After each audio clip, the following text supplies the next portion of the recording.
नमस्कार. मी भाग्यश्री पाठक. मार्केट आणि मी हा सोप्या मराठीतून शेअर मार्केट समजावून सांगण्याचा माझा एक उपक्रम आहे. 11-12 तारखेला मी कोर्स ठेवला आहे. हा कोर्स ठाण्याला आहे, स्टेशनजवळ आहे, ऑफलाईन आहे. फंडामेंटल टेक्निकल दोन्ही गोष्टी शिकवल्या जातील. ज्याला कोणाला कोर्सची चौकशी करायची आहे त्यांच्यासाठी मोबाईल नंबर 9699615507 9699615507. जवळजवळ 2017 सालानंतर काल प्रथमच आदल्या दिवशीचा क्लोज आणि कालचा निफ्टीचा क्लोज हा सारखाच राहिला. काही बदल त्याच्यात झाला नाही. फॉरेन इन्व्हेस्टर्सची विक्री आहे 6,669 कोटीची. डोमेस्टिक इन्व्हेस्टर्सची खरेदी आहे 5,929 कोटीची. अमेरिकेमध्ये क्रूडचे साठे जे आहेत ते कमी झाले आहेत. त्यामुळे काल 84पर्यंत पुन्हा क्रूड गेलं होतं. ते आत्ता मी जेव्हा व्हिडिओ द्यायला घेतला तेव्हा 83.77 एवढं होतं. बॉन्ड यील्ड 4.50 होतं. तर डॉलर इंडेक्स 105.53 या पातळीवर होतं. काही रिझल्ट चांगले, काही रिझल्ट वाईट. बरेचसे रिझल्ट मी काल संध्याकाळच्या व्हिडिओत कव्हर केले आहेत, ते तुम्ही बघा. कारण मार्केट संपल्यानंतर जे जे रिझल्ट आले ते मला संध्याकाळच्या व्हिडिओत देता आले. ज्युनिपर हॉटेल यांनी ICICI बँकेबरोबर 491 कोटीच्या लोनसाठी करार केला आहे. त्यातून 416 कोटी ते रिफायनान्सिंगसाठी वापरणार आहेत आणि उरलेले पैसे वर्किंग कॅपिटलसाठी वापरणार आहेत. WPIL 25 मेला स्प्लिटवर विचार करणार आहे.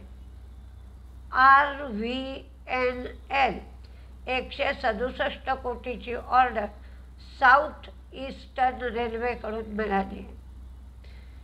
NBCC 400 कोटीची ऑर्डर छत्तीसगड आणि केरळमधून मिळाली आहे. होम फर्स्ट फायनान्स त्यांचे डिस्बर्समेंट वाढलेत 26.8%. ॲसेट अंडर मॅनेजमेंट म्हणजे AUM 34.7%. NPA फ्लॅट राहिलेत. नेट इंटरेस्ट मार्जिन कमी झालं आहे. नेट इंटरेस्ट इन्कम वाढलं आहे 20.4% आणि प्रॉफिट वाढलं आहे 30.4%. कल्पतरू प्रोजेक्टचं प्रॉफिट 20.7% वाढलं ते 169 कोटी झालं. रेव्हेन्यूसुद्धा वाढलं. त्यांना ऑइल आणि गॅस पाईपलाईन, मेट्रो रेल याची मोठी प्रोजेक्ट्स मिळाली. त्यांनी 8 रुपये डिव्हिडंड दिला. GSPL profit, revenue, EBITDA margin सगळंच वाढलं. त्यांचं व्हॉल्यूम 33.37 MMSCMD एवढं झालं. गॅस ट्रान्सपोर्टेशन रेव्हेन्यूसुद्धा वाढला. तो 421.5 वरून 501 एवढा झाला. सुलाचा प्रॉफिट कमी झाला, रेव्हेन्यू वाढला, मार्जिन कमी झालं. त्यांची एलाईट आणि प्रीमियम वाईनची विक्री वाढली ती 75 1% झाले. वाईन टुरिझम रेव्हेन्यू दुप्पट झालं. गुजरात बॉर्डरजवळ 3600 स्क्वेअर फीटपर्यंत ते वाढवणार आहेत. आत्ता 120 स्क्वेअर फीटची स्टोअर आहे त्यांचं तिथे. बॉम्बे स्टॉक एक्सचेंजचं प्रॉफिट वाढलं 20.7%. रेव्हेन्यू वाढला 259 वरून 544 कोटी. बॉम्बे स्टॉक एक्सचेंजने 15 रुपये डिव्हिडंड दिला आणि ह्याची रेकॉर्ड डेट 14 जून ही आहे. BSE इन्स्टिट्यूटमधलं त्यांचं होल्डिंग जे आहे ते डायव्हेस्टमेंट करायला परवानगी मिळाली आणि त्यांनी सेबीने जी फी सांगितली होती त्याच्यासाठी 170 कोटी रुपये राखून ठेवले. बँक ऑफ बरोडा BOB वर्ल्डवरची बंधनं RBIने काढून टाकली. ही बंधनं ऑक्टोबर 2020मध्ये लावली होती. आता त्यांना नवीन क्लायंट्स घेता येते. आता कोणते शेअर तेजीमध्ये राहणं शक्य आहे, पण त्याच्यामध्ये एक गोष्ट होते. आपल्याला हा शेअर तेजीमध्ये राहील असं वाटत असतं, त्याच वेळेला रेटिंग एजन्सी त्याचं टार्गेट खूप कमी करतात. ते टार्गेट कमी केलं की लोकांचा कल कुठच्या बाजूला जातोय ते समजत नाही. आज टाटा पॉवरच्या बाबतीत असंच होऊ शकतं. टाटा पॉवरचं जे टार्गेट आहे ते एकदम कमी करून टाकलं आहे. त्यामुळे CLSAने हे टार्गेट कमी केलं आहे. तर त्या रिझल्टचा परिणाम होतो आहे का या टार्गेटचा परिणाम होतो आहे हे बघणं गरजेचं असतं. त्यामुळे ही शक्यता आहे, असंच घडेल असं सांगता येत नाही. आणि क्वांटिटी कमी ठेवा डे ट्रेड केला तर. अजूनही गोंधळ संपलेला नाही, पण आज कदाचित सुरुवातीला तासभर तेजीत असं मार्केट राहून नंतर तेजी राहण्याची शक्यता वाटते आहे. म्हणजे काल एखाद्या आजारासारखं झालं की थोडा वेळ ताप आलाय, नंतर गेला, पुन्हा थोडा वेळ आलाय, मग स्टेबल झालाय.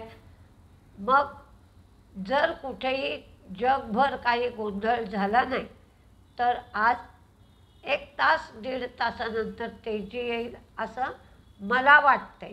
येईलच असं नाही, बघूया कसं होत आहे. तेजीमध्ये राहण्याची शक्यता NBCC इंडिया शेल्टर, SKFचा रिझल्ट पण छान आला आहे आणि त्यांनी 130 रुपये डिव्हिडंड दिला आहे. TVS मोटर, RVNL, विजया डायग्नॉस्टिक, BELचं नोमुराने टार्गेट दिलं आहे 300 रुपये. गोदरेज ॲग्रोवेट रिझल्ट चांगला आला आहे. युनायटेड स्पिरिट्स, किर्लोस्कर ऑइल यांचाही रिझल्ट सुंदर आला आहे. बॉम्बे स्टॉक एक्सचेंज, HALचं टार्गेटसुद्धा नोमुराने 4750 केलं आहे. Metropolis, Hero Moto, EIL, Datamatics, NBCC, HDFC Life, Larsen and Toubro, WPIL, Gabriel, BOB, TVS Supply Chain, Finolex, Kalpataru Project, HG Infra, Vedanta Fashion. मंदीमध्ये ESAF, ESAF, Pidilite, Piramal, Home First, Berger Paint, Tata Power आणि Asian paint.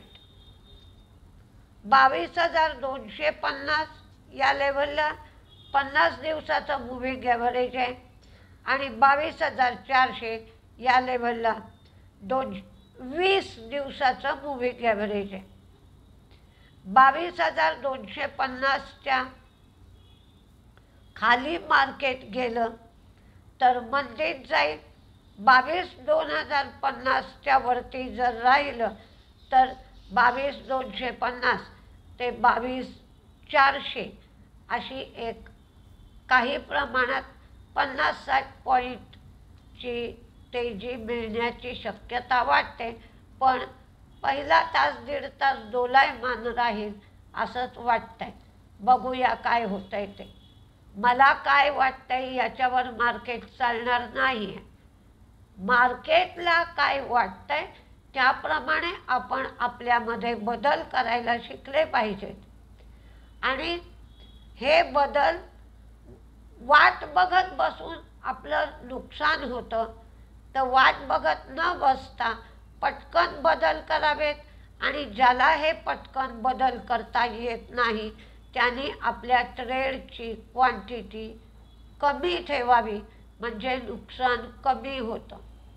किंवा सरळ चांगला share असला तर delivery घ्यावी आणि 1.5-2 महिन्यांनी आपल्याला विकता येतं.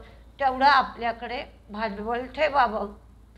त्याहून तुम्हाला, हे माझं मत आहे, त्याहून तुम्हाला जसं करायचं असेल तसं तुम्ही करू शकता. नमस्ते.